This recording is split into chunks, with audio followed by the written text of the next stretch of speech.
Короче, всем привет. Будем устранять стучение в правой крышке. Снял лапки водителя, их ставлю. Сейчас зайду, покажу проблему.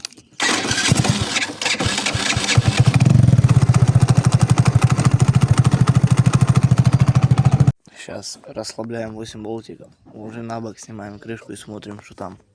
Положили мотоцикл на бок, чтобы не вытекло масло с-под правой крышки. Сейчас будем снимать крышечку. Крутили болтики, сложили их в правильном порядке. Сейчас снимаем крышку. Сняли крышку и слышим здесь вот такое вот звучание.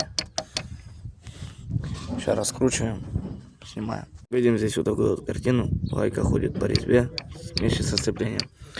Сейчас меняем гайку и вот этот вот штопор.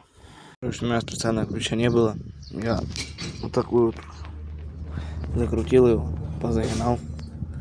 Теперь не люфтит. Четенько стоит. Сейчас собираем все, заводим.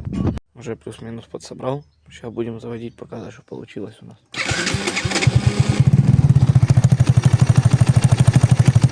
Намного тише стало работать.